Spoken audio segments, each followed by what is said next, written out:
Halo, setelah kita mempelajari tentang tahapan membuat kompos, di video ini kita akan membahas tentang faktor yang mempengaruhi pengomposan dan kematangan kompos.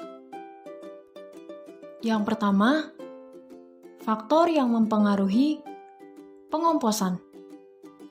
Faktor pertama, rasio karbon nitrogen bahan baku. Rasio karbon nitrogen yang baik untuk proses pengomposan sekitar 30:1 hingga 40:1. Mikroba memecah senyawa karbon sebagai sumber energi dan menggunakan nitrogen untuk sintesis protein. Selama proses pengomposan, rasio karbon nitrogen akan terus-menerus menurun. Untuk kompos yang sudah matang dan dapat dipanen, memiliki rasio karbon nitrogen kurang dari 20:1.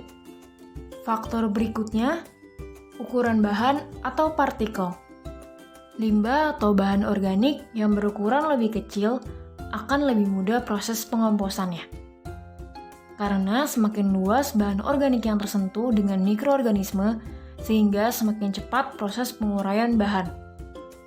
Ukuran ideal, potongan bahan organik sekitar 4 cm. Jika potongannya terlalu kecil, timbunan menjadi padat sehingga tidak ada sirkulasi udara. Faktor berikutnya, kelembapan. Kelembaban yang baik untuk mikroorganisme sekitar 40% hingga 60%. Apabila kelembaban kurang dari 40%, maka mikroorganisme akan mengalami penurunan.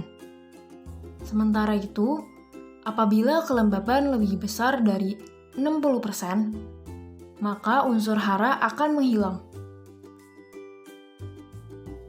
Volume udara juga akan menurun dan akan terjadi fermentasi anaerobik.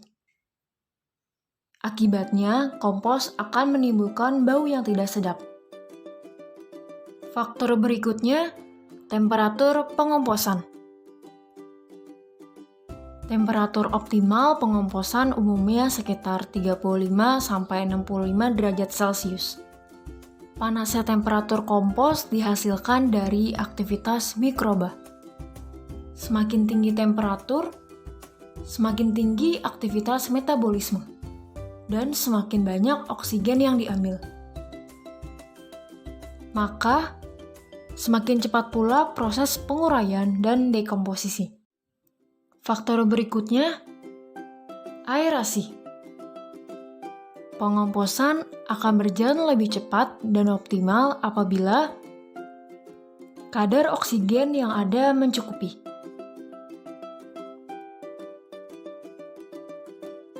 Dan aerasi alami berlangsung saat terjadi peningkatan suhu. Akibatnya, udara hangat keluar dan udara yang lebih dingin masuk ke dalam tumpukan kompos. Faktor selanjutnya, porositas. Porositas merupakan ruang di antara bahan-bahan di dalam tumpukan kompos. Rongga-rongga yang ada akan terisi air dan udara atau oksigen untuk proses pengomposan. Faktor berikutnya adalah pH. Proses pengomposan terjadi pada kisaran pH yang optimum. pH yang optimum pada proses dekomposisi berkisar 6,5 sampai 7,5. Berikutnya, kematangan kompos. Agar dapat digunakan sebagai bahan penyubur tanah, kompos harus benar-benar stabil atau matang. Metode dan parameter yang diuji untuk menentukan derajat kestabilan kompos antara lain adalah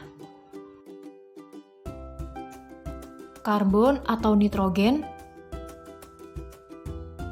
stabilitas terhadap pemanasan, reduksi dalam bahan organik, dan parameter humifikasi. Sementara itu, terdapat juga sifat-sifat kematangan kompos yang perlu diketahui. yaitu warna kompos serta aroma.